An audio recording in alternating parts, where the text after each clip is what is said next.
Oh. Mamang, bagong linggo, bagong bakbakan ulit sa kantahan. Ang hatid namin dito sa Tanghalan ng Kampiyon! Kaya naman tara na at i-welcome na natin ating mga inampalang international stage performer, Gareth Bolden. Kapuso OST Princess and Queen Dam Diva, Hana Presilas. Multi-platinum artist and OPM hitmaker, Renz Verano. Kilalanin natin ang ating dalawang kalahok, Bea Sacramento. At Oliver Felix. Silang sasabak sa Unang Banggan! Pumunta naman tayo sa seryosong usapan. Lahat naman tayo siguro pangarap to yung magkaroon or makabili ng sariling bahay. Eh bakit, Bea? Puro renta Hirap, ng no? bahay, palipat-lipat. Tapos, I feel ngayon po, yung tinitirhan po namin is dati pong printing press, yung pagawaan po ng mga tarpaulin, yung mga ganyan po. And doon po dati nag-working stepfather ko. So, yung dati po naming nirerentahan, pinalis na kami doon kasi Ay, ginawa sama po niyo siyang lodge. Doon po kami pinatira sa na-abandona na printing press na yun. Doon gumawa kami ng simpleng bahay. Malapit na ba, Bea? For now po, grind lang po ako ng grind. Yan. Kasi ako rin po yung breadwinner ng family, no? Nagsisikap po ako na mag-ipon para sa family ko. Kasi bago ko payamanin yung sarili ko, gusto ko sila muna yung magkaroon ng magandang buhay. Ano yung gusto mong sabihin sa kanila na hindi mo pa nasasabi? Lahat ng hard work na ginagawa ko para sa inyo talaga lahat ng yan. So, mahal na mahal ko kayo. Bea Sacramento from Baguio City. Hi, Bea. Hello po. Kamusta ka ngayon? Okay lang po. Ang balita namin, napaka-close po sa nanay mo at ang nanay mo raw ay stage mother. Kasama mo palagi, araw-araw. Yes po. Ayan, noon po, nung join pa po ako ng mga local competitions. Sobrang stage mom niyang nanay ko pong yan. Bakit wala siya rito ngayon? Nasa Baguio po kasi, nag-aalaga ng mga kapatid ko po. Yes po. Shoutout mo na lang sila sa mga sa Baguio. Hello. Hi ma, sa mga friends ko. Maraming salamat. Ano kaya masasabi ng ating inampalan? Bea, Bea, Bea. Pinula mo kami today.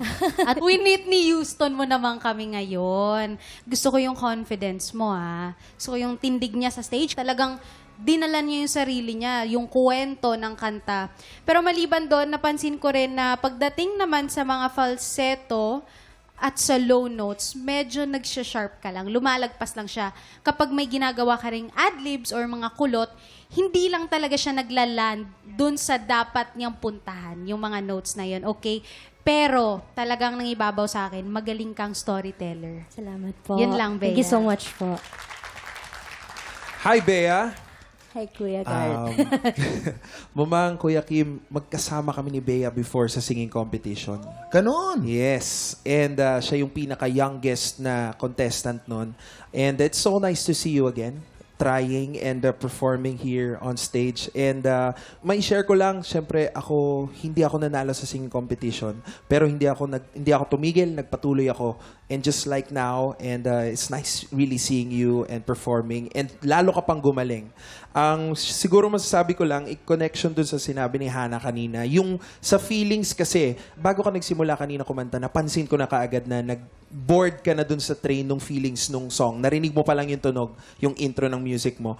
And siguro yun yung reason kung bakit nakalimutan mo na yung mga technical side nung performance mo. Pero yung story-wise, naramdaman ko yung song, lalo na dun sa bridge na part hanggang sa dulo, ang galing. Lalo na yung mga unusual na bale na usually naririnig sa Run to You. So, good luck!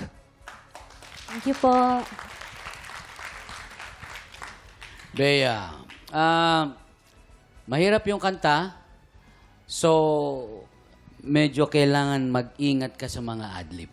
Yung lagi kong na-obserbahan, there's too much concentration dun sa mga birit. Meron tuloy napapabayaan yung ibang parts. Maganda yung huli mo, yung run away, yung dulo, maganda yon. Although there are some parts na pag bumirit ka, parang ang tendency is hindi masyadong masapul. Dahil, ewan ko, baka masyado mong naididiin or yun nga, masyadong emphasis dun sa matataas.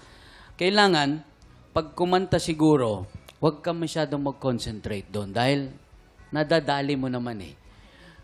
Too much concentration, ibig sabihin, masyado mong iniisip yung part na yon, ang nangyayari tuloy, hindi tuloy nasasapul.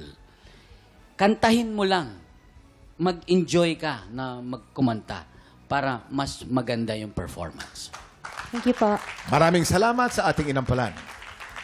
Ito naman, Kuya Kim, ilang stars kaya ang bibigay ng ating mga inampalan?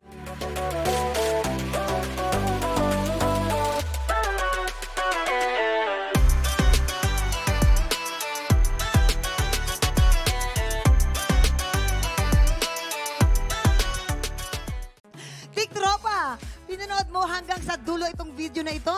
Abay, very good ka! For more happy time, watch more TikTok Lock videos on our official social media pages and subscribe to GMA Network official YouTube channel.